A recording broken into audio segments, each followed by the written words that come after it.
Атлас төзелеш компаниясе кыска вакытта масштаблы эшләр башкарган. Осталось второй этаж отделка доделать, уже предчистовая отделка. Первый этаж на стадии тоже завершения идет.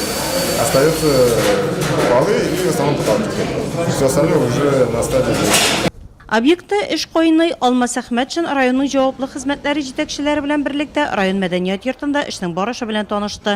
Башкарылган эшләр барланды, шулардан чыгып бурычлар да билгеләнде.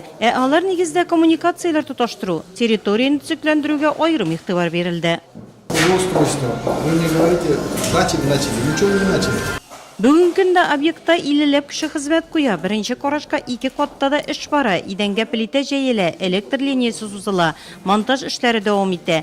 Әмма район башлыгы билгеләгәнчә, бар эшләрне дә параллель алып бару өчен эшләүчеләр санын арттырырга, хезмәтнең нәтиҗәлелеген күтәрергә кирәк. Сейчас газ электричество фундамент залит, котел плести, обязательно это за параллельно, все работает за параллельно. Но газ документально работает.